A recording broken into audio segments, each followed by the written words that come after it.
We're going to bring back Tell the Truth Thursday today. So on Tell the Truth Thursday, if you haven't participated before, I know you're always honest, but I need you to be really, really honest. You gotta maybe take off the green, the midnight green glasses. I know you bleed Eagles green, all that stuff, but it is about honesty today on Tell the Truth Thursday. And for Tell the Truth Thursday, I want to assess the Eagles' offseason so far. Because if you were being neutral, which is sometimes how I like to look at moves of our teams, if I was a fan of another team and I saw these moves, what would I think? So let's recap the offseason so far. So the Eagles had an offensive coordinator spot open. They gave it to an internal hire in Kevin Patullo. They didn't really interview anybody, and the guy was the pass game coordinator, which, by the way, was probably the most disappointing point of the team this year. Anyway, okay. So they give offensive coordinator to Kevin Patullo. They give $40 million guaranteed to a 28-year-old running back who just had 507 touches in a season. By the way, he was already under contract for the next 2 years anyway. They gave $36 million guaranteed to an inside linebacker who was great. Zach Bond was great, but it's his first great season of his entire career, and it happened at 27 years old. And also, the offseason so far, we're all pretty sure they're going to lose Josh Sweat and Milton Williams, who are probably their second and third best defensive linemen the entire season. So, Ike, I ask you, if on Tell the Truth Thursday, are we sure this has been a good offseason so far for the Eagles, or are we just basking in the glow of the Super Bowl, and no matter what they do, we're going to say it's good? Because if I'm being honest, I'm not so sure. Like, I'm not in love with any of this. Yeah, you're concerned. Just a little bit. I'm shocked. Yeah, well, that's how I'm born. Yeah, and I get it. I don't see anything wrong with what they've done so far. You think about Zach Bond definitely being at the top of their priority list of wanting to retain their guys. They got that done, so I don't see where anybody can find any issues with that. Listen, we can quibble about the money and whether or not he deserved that much. I'd say, yeah, the Eagles rewarded him. That's how well he played this past year. So I'm obviously, as a former linebacker, I'm happy to see Zach Bond get paid. Sure. It's good to know that it's possible for it to happen. So I'm okay with that. And the Saquon move, while it certainly had me scratching my head initially, just because I didn't necessarily see it coming this soon, and especially at the number in which it came, in the end, if it's somehow beneficial to the Eagles from a cap space standpoint, as well as rewarding their best player, and making him feel appreciated by making him the highest paid running back in football because he's the best running back in football, I don't see how that could be a bad move from at least from a vibes. Yeah, that's kind of what I'm looking for. Like it feels good. Now it may turn out Saquon production wise, and you look back on it, you're like, man, what the hell were they thinking? But at least at this point, we all love what Saquon brought to the table this year. We all feel we wouldn't have the Super Bowl without him this year. So from that sense, and playing a position that doesn't have a lot of longevity to it, and seeing how running backs can get used up and then just thrown away, and I'm a running back guy. I was raised in the era where you built your franchises around the running back. So I was good with seeing that with Saquon Barkley. Now, the Kevin Patullo signing as an offensive coordinator, continuity is what I preached, is what I wanted. And I understand the passing game did not flourish this year. I understand that. I'm not in the building. I don't know how much input or impact he had on that. That's fair. Yep. So I don't know. I want to give him the benefit of the doubt of seeing what he brings to the table to see if it actually improves Jalen and the passing game this year. So I'm good with everything they've done. The other thing I'm not good with. And by the way, probably going to lose Josh Sweat and probably going to lose Milton Williams. And I anticipated that. Yeah. So I'm kind of sitting back waiting to see if they get Becton. Come on, man. Howie extending Saquon, re-signing, to me, the top two priorities with the free agents, making sure that offensive line stays intact, keeping your leader on defense. I'm good with that. Continuity on the offensive side with a familiar voice, familiar face. Feels good to me. I don't know. I don't know where you get this feeling from. It feels good to me. It feels like this is my squad that I'm gonna come back with next year. See, and but 215-592-9494 on Tell the Truth Thursday. Are you sure it's been a good offseason for the Eagles so far? And that, Jack, before I ask you, that, Ike, is what you keep saying is that it feels good. Yeah. All these things feel good, right? Promoting from within feels good. Make me feel good. Yeah. Who is that? That used to be one of my favorite drops. That's Marks. Can you hit it again? Make me feel good. Is that from a Halle Berry movie, I think? Yeah. I don't know. Yeah, Monsters Ball. Oh, Yes. okay. Yes. Oh, that one. Yes. Okay, right. That was during COVID times, yes. So, it all feels good. It feels good to give Saquon a bunch more money, even though you probably didn't need to. He's under contract. It feels good to give Zach Bond all this money, even though you and Elliott were both saying $10, $11 million a year. Yep. And if this is basically a 2-year deal, it's like $18 million a year. All this stuff feels good. It doesn't feel good at all to me to lose Josh Sweat and Milton Williams without a succession plan in place. I think everything feels good when you do it after you win the Super Bowl. But the question is if you step back and you were a fan of the Commanders or you're a fan of the Cowboys or something, you looked at it, is it actually good or does it just feel good? Jack, what do you think? We said feel good a lot. You're gonna. I know you're gonna clip that. I can see it. Well, in I your just face. said there's a lot of feeling good. Yeah, I know. Yeah, again, I think it's more riding the high of the Super Bowl. And the way they even worded the Saquon thing. Awarded?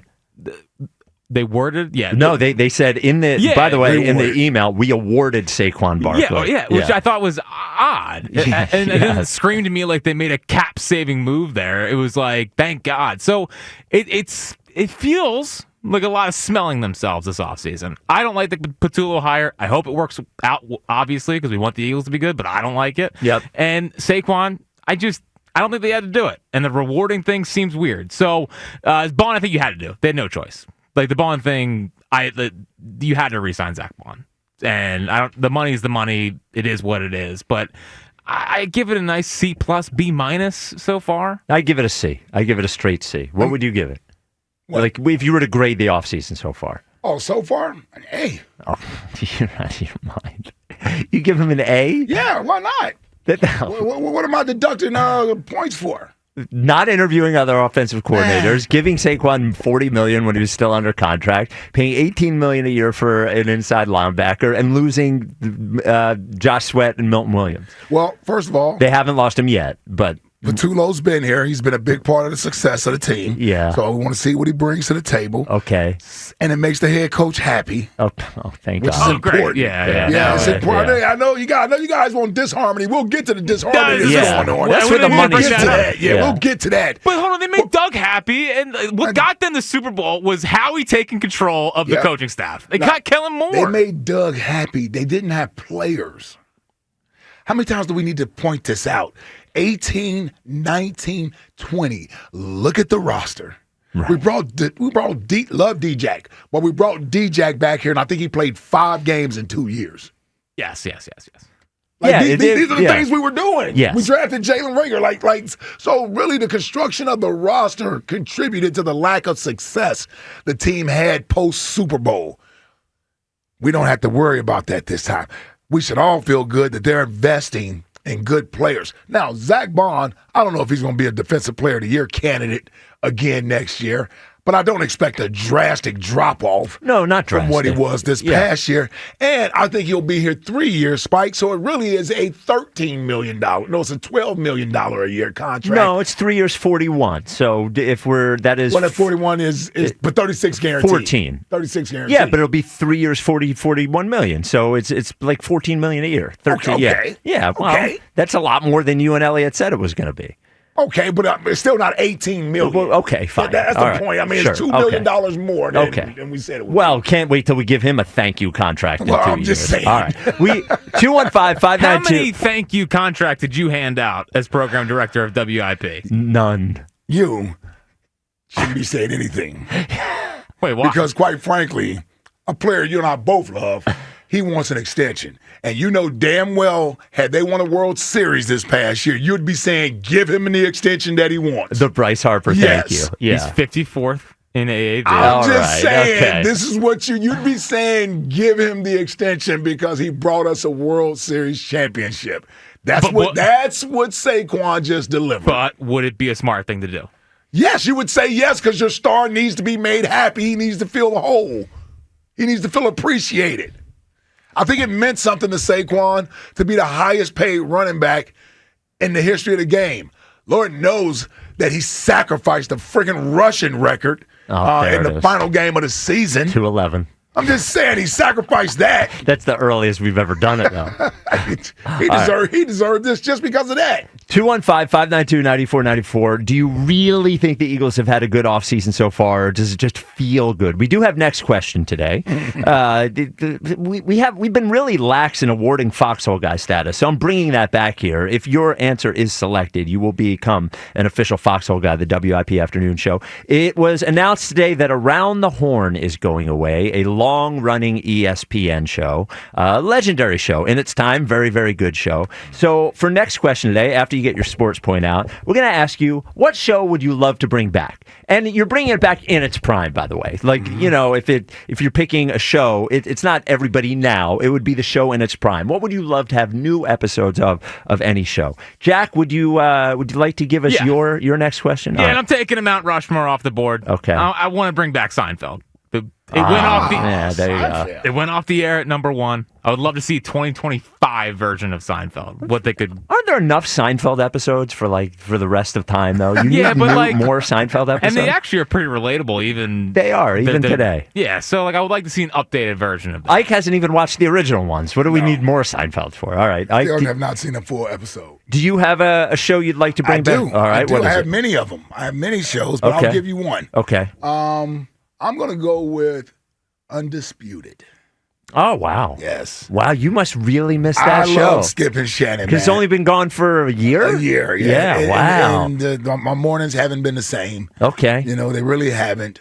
I think Shannon was at his best when he was debating against Skip. Mm-hmm. And as much as we all dislike Skip Bayless, I thought he was great at being that guy. Master debater. Yes, he was great at being that guy. So, yeah, I missed that, man. I missed that. So, yeah, there's a couple other shows I could have gone with, but Undisputed is the one that I'm like, man, I wish I could turn it on at 9:30 like I used to. Yep. And watch it, 9:30 to 12, Undisputed. So the show and I had to think long and hard about this because I haven't really, except for The Office, I haven't really liked any show over the last 20 years that there have been like 8-episode series that I'd like, but not like a show. So the one I would love to bring back is the original Late Night with David Letterman. I thought David Letterman's show in his heyday when he was on late, when he was on at 12:30 after Carson or whatever, then after Leno, that Letterman was the best. He was weird. He was funny. He would make guests feel uncomfortable. I thought he was. That Letterman was my favorite Letterman show ever, and I think that show would always work, right? Him interviewing celebrities and making them feel uncomfortable would always work. So I've never been a late night show guy. Oh, see, I was I watched Arsenio when I was young. There you go. Because it seemed hip. But other than that, I'm like, I've never really been a late show guy. Oh, I always was because I didn't study or anything in high school, so I would stay up really, really late just watching TV. I also didn't have any friends or any dates, so there was a lot of television. Yeah, well, I'm just being honest. All right, it's Tell the Truth Thursday. On Tell the Truth Thursday, have the Eagles actually had a good offseason, or is it just vibes? And for next question today, tell us a TV show you would love to bring back. 215-592-9494.